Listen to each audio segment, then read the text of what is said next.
Chicken non వెజ్జే కదా, మరి గంత పెద్ద కోడి ముక్కలే తినంగలేంది, గిత్తంత బొద్దింక పడితే తినరా? అది కూడా నాన్ వెజ్జేనాయే, ఇంకా మంచోళ్ళం కాబట్టి దానికి ఎక్స్ట్రా బిల్ వేయలే అని అనుకుంటురు కావచ్చు ఈ హోటలోళ్ళు. పైసలు పెట్టి మరి తిన్న పాపానికి పానాల మీదకే తెచ్చుకొని దావఖాన పాలయ్యరుగా పాపం వీళ్ళు. అల్లూరు జిల్లా మారేడుమిల్లి మంచిగుంటదట కదా, అట్లా పోయి ప్రకృతి అందాలు చూసొద్దామని ఇంటిలో ఆదులంతా కూడి కారు కట్టుకొని టూరుకొచ్చిరట ఇల్లు. తిరిగి తిరిగి పొద్దుమి కలిసిపోయి ఇంత తిందామని ఓ రెస్టారెంట్ కు పోయిరు. ఆర్డర్ ఇచ్చిన చికెన్ బిర్యానీ రాగానే ఆకలి మీద అందరు సగం తిన్నాక చూస్తే బిర్యానీలా ఇట్లా జిల్ల పురుగు అని వచ్చిందట.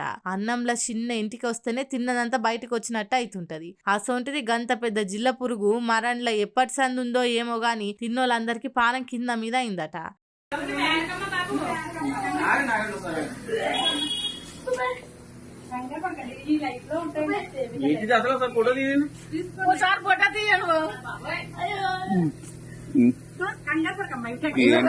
జర్ర ఏంటది కాదు ఒకసారి ఏదో ఫోటో బాబు అసలు ఇది పార్క్ ఏరియా ఒకటేమో చూడు లేటో చూడు ఒకసారి చూడు ఎట్టు ఈ లైట్ ఇప్పుడు లైట్ ఎంత ఎంత ఎందుకు ఉంటాయి తల్లి.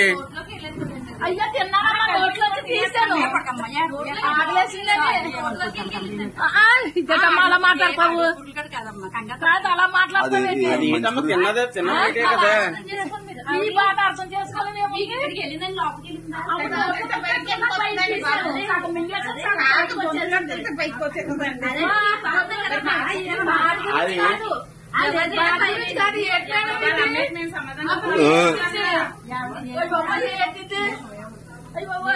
ఏందయ్యా ఇది, ఇసొంటి బొద్దింకల బిర్యానీ పెట్టి కస్టమర్లను కాటికి పంపుతారా అని రెస్టారెంట్ వాళ్ళని అడిగితే తప్పైంది అనుకుంటా మీదికెళ్లి మస్తు రుబాబుగా మాట్లాడిరట. తిన్నోళ్ళు ఆయపాయ చేస్తుండే వరకల్లా ఎంబటే మారేడు మిల్లి దావకానకేసుకపోయిరట. ట్రీట్మెంట్ నడుస్తుందట. ప్రకృతికి దగ్గరుందామని టూరుకు పోతే పానాలే దూరమయ్యే కథ చేసిరు చూడురు ఈ రెస్టారెంట్ వాళ్ళు. ఫుడ్ సేఫ్టీ ఆఫీసర్లు ఈసారి చెకింగ్ వస్తే ఇసొంటి హోటళ్లను సీజ్ చేసుడు కేసు రాసుడు కాదు, ఆ పురుగులు పడ్డ బిర్యానీని నాసిరకం వంటకాలని కాల్ చేతులు కట్టేసి ఆ హోటల్లోకే తినబెట్టాలి. అప్పుడు గాని సక్కగారు అనుకుంటా ఆ గట్టిగానే తిట్టిపోస్తురు. గిసొంటి నిత్య చూసి యాస్టకొచ్చిన జనము చిన్న టిఫిన్ డబ్బా పెద్ద హోటల్ అన్న తేడా లేదు. పేరువైన రెస్టారెంట్లు అయినా పేరు తెలియని హోటల్ అయినా గానీ రోజు ఏన్న పోతాన గిసొంటి చేసి బయట తిండి తినాలంటేనే భయపడి కాళ్ళు చేతిలోనికి కడుపుల పేగులు ముడుచుకపోయే కాలం వచ్చింది పొర్రి. ఫుడ్ సేఫ్టీ ఆఫీసర్లు కాదుగా అపరిచితుడు వచ్చి ఇసొంటి తిండి పెట్టే హోటళ్లకు గరుడ పురాణంలున్న ఏ కుంభీ పాకము మిక్రిన జంబో శిక్షేస్తే గాని మారేటట్టు కొడతలేరు పొర్రి.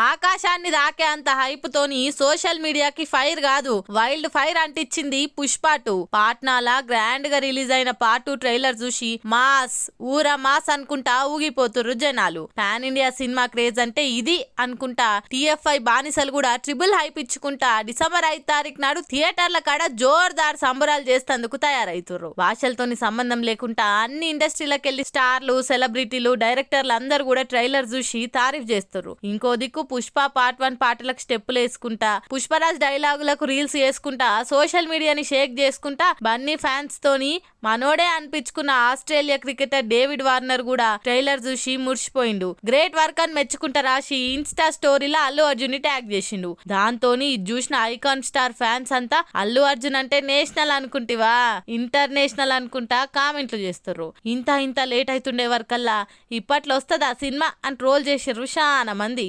పుష్ప 2 కాదు 2 లేట్ అని మీమ్స్ కూడా వేసిర్రు కొంతమంది. ఆలస్యమైనా గానీ అస్సలే తగ్గేదలే అనుకుంటా సుక్కు బన్నీ మాత్రం ఒక్క తీరుగా కష్టపడి పార్ట్ 2ని ఎండి పరదకి ఎక్కిచ్చే పనులనే ఉన్నారు. ఇక ట్రైలర్ కే ఈ రేంజ్ సెన్సేషన్ అంటే డిసెంబర్ 5 తారీఖు సంది సారా దునియా అంతా ఇంకెంత సందడి ఉంటుందో పొర్రి.